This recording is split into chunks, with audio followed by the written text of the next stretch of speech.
Welcome to Drummer Daily. Here's my dad, Daniel Hadaway.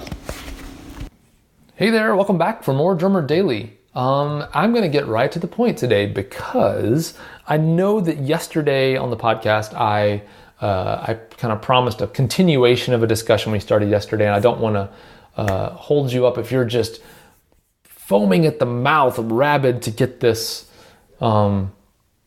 information. I hope I didn't offend anybody. If you have rabies, I'm sorry. I didn't mean to offend you. Is that a thing anymore? Do people get? I guess animals get it, so that could be a topic. So I'm sorry I mentioned rabies to begin with. Man, I might have put my foot in my mouth there. So please don't send me angry emails. There was no offense intended there. If you or a family member has been affected by rabies. Anyway, man, how did I get off the rails there? I don't know. But anyway, so today I wanted to talk to you about something that I have coined the 2/3 rule. Now, the 2/3 rule is basically this. Now, this is a way that I like to help drummers, and this is something that I even still incorporate into my playing every day.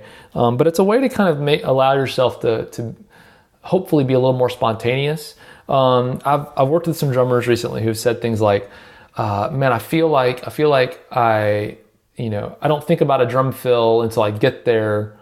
And then when I get there, I only play the same thing every time because it's all I can think of in the moment.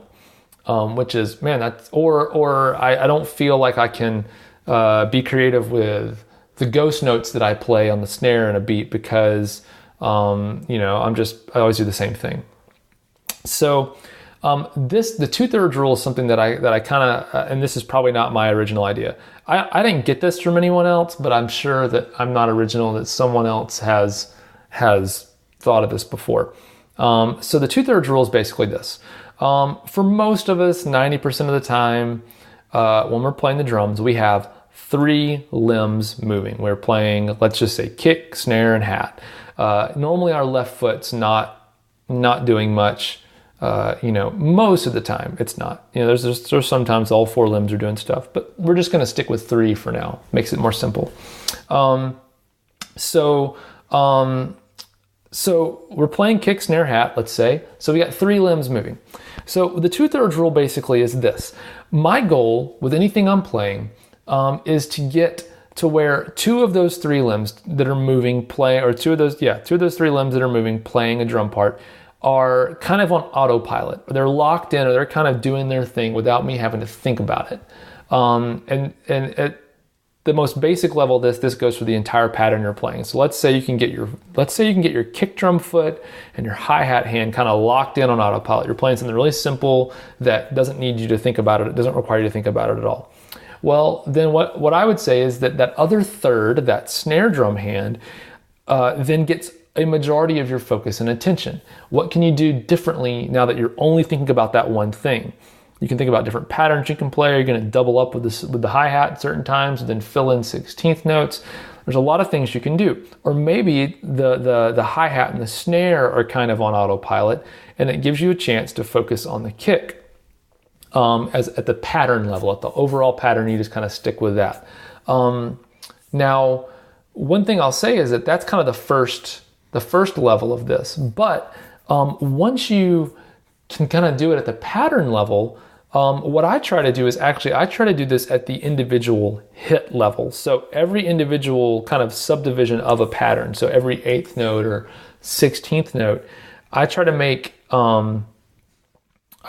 each one of those.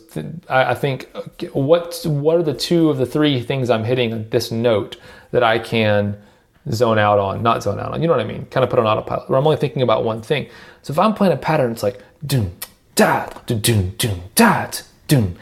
Every single one of those hits, I'm thinking about one piece of that. So the downbeat with the kick, I'm obviously thinking about just the kick, and then I'm thinking about the snare when I'm hitting the snare. And there's a couple of hits in that pattern where there's just the hi-hat playing. So then I just think about the hi-hat. So it's like, what's the one thing that's landing on each of those beats? It's kind of the featured element. Can I shift my mindset for each of those in that moment? And if I can do that, I can actually choose to kind of place things on the groove in a certain way that can make the feel of the overall pattern greatly enhanced. So like it can feel like I'm really grooving by focusing on those individual hits, but only one part of that hit or one part of that beat in each hit. I hope this isn't too confusing. I'm not trying to make it confusing.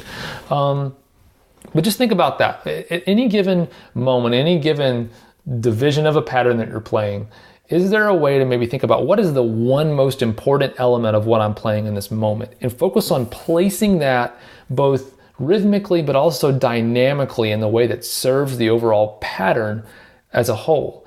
I've talked a lot recently about what I call microdynamics. So it's the dynamic within the dynamic of how loud you're playing overall.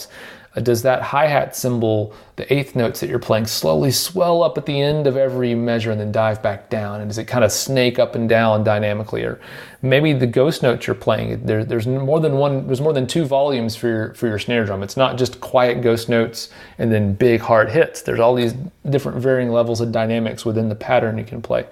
Once you kind of get this 2/3 idea, this 2/3 rule idea down, it opens up the ability for you to start thinking about things like that a little more in depth. It doesn't have to be confusing. That's the thing. Like the drumming like this doesn't have to be like, where it's just a chore and it just clicks for you one day, or it doesn't. There actually are kind of gradual baby steps you can use to work yourself into getting there. And I think this idea of the 2/3 rule, starting at the pattern level as a whole, and then slowly thinking, how can I leverage that same idea or concept into something more fine-tuned and detailed slowly over time, where I apply that same rule to just something a little bit smaller. And then, you get into 16th notes doing the same thing, or whatever it is. The possibilities are endless. But I love concepts like that you can take with you as you advance as a drummer, and we never stop advancing, by the way. I'm not saying I'm still working on getting better myself, so trust me, I don't mean that this way. I love rules though, or ideas like that you can start at a very basic level and use, but then as we improve as drummers, we can keep using it in a way that continues to push us forward and have more control over our drumming. And that's the biggest thing I think that I see in other drummers, is the desire for control over patterns. Exactly where do you place things? Exactly how loud you are at any given moment, the dynamics within the groove, things like that.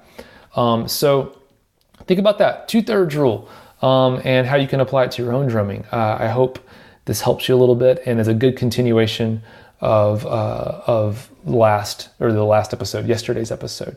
And I promise that if you continue listening to this podcast, ongoing, that I will do my best to never mention rabies again. All right. Thanks for joining me, and we'll talk again soon.